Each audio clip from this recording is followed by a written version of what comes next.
Let's talk about that and loads of other topics with Suella Braverman. She's the government's Attorney General. She's also backing Liz Truss for the Tory leadership. Good morning to you, Suella. Good morning, Thank Julia. you so much for joining us. Must ask you, first of all, about that announcement from Ofgem. We've got so much really difficult news coming today, whether you've got a mortgage, whether you've got business loan, the government's own debt repayments, the interest rates going up later today. We expect about probably 0.5%, inflation rates being predicted to be up to 15%, lasting for a long time. And now the news that we're expecting, price hikes in our energy, domestic energy use every 3 months now. What is your candidate, Liz Truss, the front runner? What is she planning to do about all of that?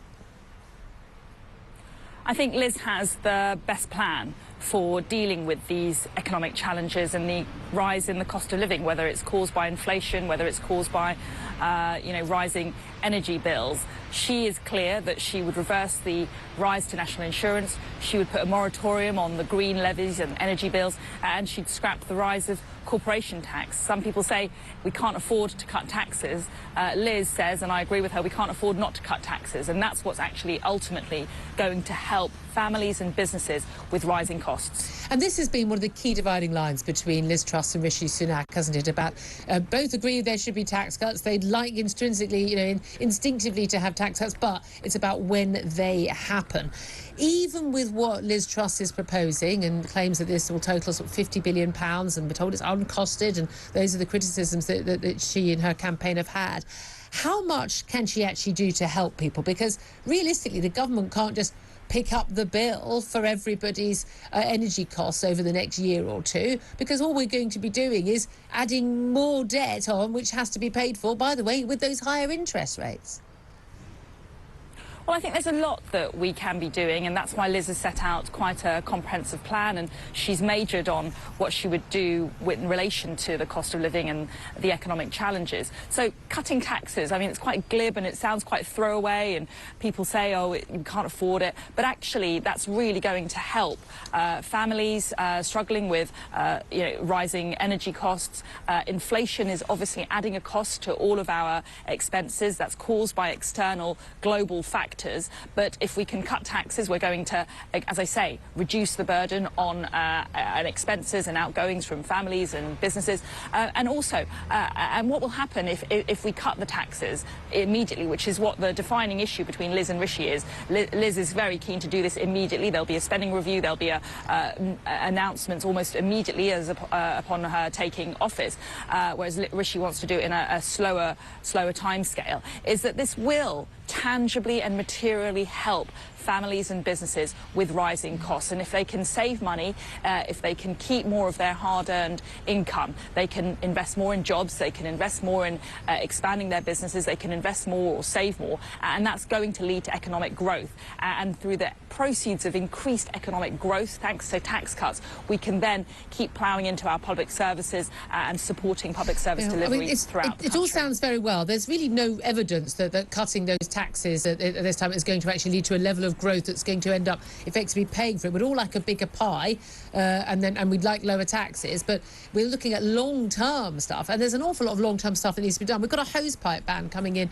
across large swathes of southern England, maybe stretching over the rest of the country. Telephone lines being set up for people to snitch on their neighbours for using their hosepipes next week. We've had basically a drought through July, looking like another one through this month as well. We've got infrastructure problems across the scale. I've asked minister after minister and MP after MP this week, tell me a public service that's working well. We're saying, let's cut taxes, let's have this wonderful growth. Our country and our public services are in crisis. The NHS is in crisis. Our education system is in crisis. By the way, anyone who thinks that's not the case hasn't been into a school lately. We've got, a public transport system is in crisis. Housing, we haven't got enough housing. We've got so many things. The police aren't arresting anybody. And it's just non-stop issues. And then we're saying, yeah, let's just cut some taxes and have some growth and everything will be okay. You know and I know that is not going to be the panacea. Well, there's no silver bullet and there is no panacea, and the government can't solve all of the problems that we're facing as a country. Sorry to break it to your viewers, and I'm sure they know that secretly anyway, but there is a lot the government can do through its economic policy. And I disagree with you, Julia. There is precedent that when you cut taxes, you generate more revenue to the exchequer. We saw that when George Osborne cut corporation tax during the coalition years, and we saw by cutting corporation tax, businesses invested more. They came more to this country from abroad. More businesses started up because the economic climate was favourable to them. And once you get the private sector investing, once you get businesses investing and creating jobs, then you're getting instantly much more economic growth. That's not the only precedent. We saw that in the 1980s under Margaret Thatcher as well. So there is clear... but again, there are lots of other reasons. Cut taxes, economic growth can flow. There are a lot of other reasons why things happened in the 1980s, the North Sea oil and also George Osborne, the particular timing of those taxes that don't necessarily suggest it was certainly the main driving force of that was tax cuts. Hey, I'm all in favour of tax cuts, but I'm just saying, well, we can't have the situation where we constantly say in this country we want our taxes to be cut, but we'd also like the government to do this, this and this and this, and build this and build a nuclear power plant and build that. We've got to have a realistic and very open conversation about what we can realistically get done. In terms of the hosepipe ban specifically, it's going to anger a lot of people, especially at the time when a lot of these companies, frankly, have got a very poor record in dealing with leaks. A lot of their chief executives being paid multi-million-pound deals and making loads of profits, and yet they're basically unable to manage our water properly. Telegraph today has got a story about, actually, we've got a desalination plant with Thames Water, which is looking at considering a drought ban, so a hosepipe ban, that they had a desalination plant. It cost 250 million quid, would have been paid for by our water bill money, and they've mothballed it. It's never even been used. I mean, the government's got to help deal with our infrastructure, hasn't it? Well, I agree. I mean, and this is why, when it comes to our public utilities, it's really important that the government is properly supporting those utilities in the way that it can, and enabling that there is a private sector dynamism as well. When it comes to our water companies, we do need to look again at how some of our water companies operate. In my part of the world, in southern Hampshire, we've got a company which has really been lambasted for some poor performance when it comes to sewage and delivery of local water services, and it's not right that consumers seem to have a lack of a redress against the big profit-making water companies, and they can't seem to get much very far with raising problems and actually getting better value for money. And some of these companies have huge profit margins, and they don't necessarily deliver a very good service for consumers. So I'm all for looking again at how some of our public utilities are managed and operated, actually allowing smaller companies to enter these markets so there's much more competition, and that will raise the quality of output, that will increase standards, and actually ultimately the consumer will benefit. Let me ask you international affairs as well. We've got these military drills, live fire military drills around the coast of Taiwan by Beijing, basically in retaliation for the US US Speaker, Nancy Pelosi, visiting the island yesterday.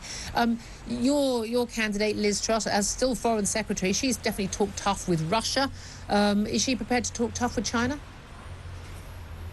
Well, I think she has already talked tough when it comes to China. She's been calling out their mistreatment of the groups, minority groups in China. We've taken huge steps to support the people of Hong Kong coming to this country because of Chinese aggression. So, listen, Taiwan is a partner, it's an ally, it's a friend, and we don't support any unilateral action which would change the status quo. We want to de-escalate tensions, we want to engage in diplomacy, and we want to support our trading partner in Taiwan through greater diplomatic ties. OK, just finally also, I just want to congratulate you, it's not often I say this to politicians, Suella Braverman, on basically your decision to tackle the woke, what do you call it, the woke witch trials in your department, scrapping diversity training in your department. Why did you decide to do that?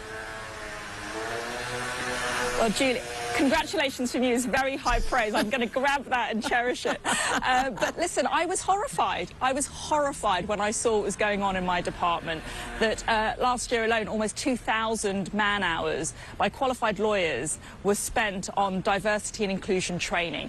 And I looked at the training materials and I was very sad at what very intelligent, fair-minded, professional people were being taught. This training stuff was based on a premise that someone like me, an Asian woman from a working class background, must necessarily be a victim, must necessarily be oppressed, must necessarily be a victim of white privilege and white fragility, as I saw in this training material. I was horrified. We don't need to spend taxpayers' money on this stuff.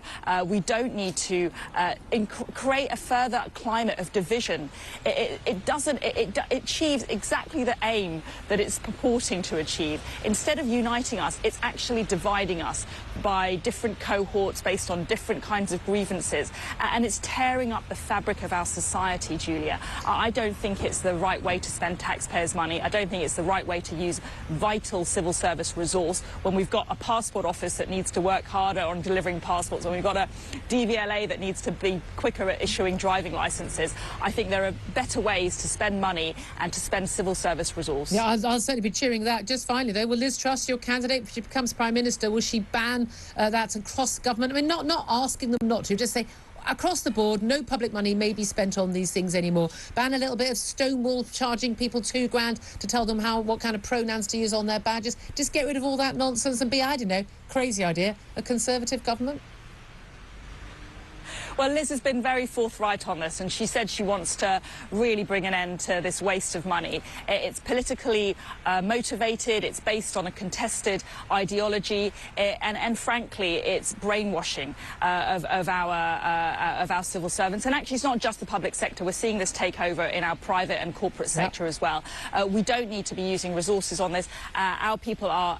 Britain is the best place in the world to be a minority, to be a woman, to be gay, to be disabled. We have a great culture and heritage of rights and equalities. Let's focus on what unites us as British people, proud Britons in our country that is a great nation in the world, rather than picking on the differences and as I say, wearing down and breaking up society. Really good to hear, and end on a happy note there, a positive note. Suella Braverman, Attorney General, is backing Liz Truss.